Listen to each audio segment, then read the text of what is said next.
उपराष्ट्रपति पद से जगदीप धनखड़ के इस्तीफे के बाद अब 9 सितंबर को इलेक्शन होगा। भाजपा के नेतृत्व वाले एनडीए से मुकाबले के लिए विपक्ष साझा उम्मीदवार खड़ा कर सकता है। ऐसे में कड़ा मुकाबला होने के आसार हैं। 21 जुलाई को जगदीप धनखड़ का अचानक इस्तीफा पहली ऐसी घटना थी जब किसी उपराष्ट्रपति ने पद पर रहते हुए त्यागपत्र दिया और उच्च पद के लिए दावेदारी नहीं की। इस्तीफे के समय धनखड़ का कार्यकाल 2 साल से अधिक बचा था। इससे पहले वीवी गिरी और आर वेंकटरमन ने पद पर रहते हुए इस्तीफा दिया था, लेकिन दोनों ने क्रमशः 1969 और 1987 में राष्ट्रपति चुनाव लड़ा था। आयोग ने शुक्रवार को घोषणा की कि 17वें उपराष्ट्रपति के लिए 9 सितंबर को चुनाव होगा। चुनाव के लिए अधिसूचना 7 अगस्त को जारी होगी और नामांकन पत्र दाखिल करने की अंतिम तिथि 21 अगस्त होगी। कहा गया है कि अगर मतदान की जरूरत हुई तो 9 सितंबर को सुबह 10 बजे से शाम 5 बजे तक संसद भवन के फर्स्ट फ्लोर पर स्थित कक्ष संख्या F101 वसुधा में चुनाव की प्रक्रिया पूरी होगी। उसी दिन नतीजे घोषित किए जाएंगे। किसी प्रयोग से बचना चाहेगी Bhajpa.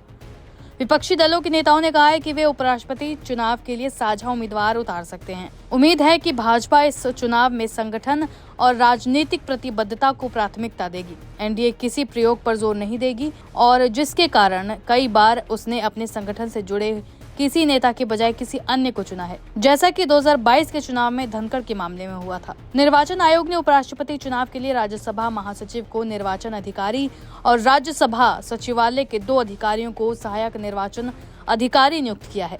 Aim right, achieve big. At KR Mangalam University, we provide you the platform to turn your dreams into reality.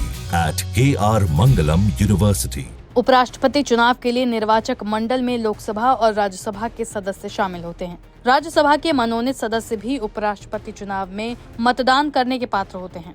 उपराष्ट्रपति चुनाव के लिए निर्वाचक मंडल में राज्यसभा के 233 निर्वाचित सदस्य, राज्यसभा के 12 मनोनीत सदस्य और लोकसभा के 543 सदस्य शामिल होते हैं। सीटों का समीकरण समझिए। राज्यसभा में 5 और लोकसभा में 1 सीट खाली है, जिससे निर्वाचक मंडल की प्रभावी संख्या 782 है। ऐसे में जीतने वाले उम्मीदवार को 391 मतों की आवश्यकता होगी, बशर्ते सभी पात्र मतदाता अपने मताधिकार का प्रयोग करें। हालांकि आगामी चुनाव में सत्तारूढ़ एनडीए को बढ़त हासिल है।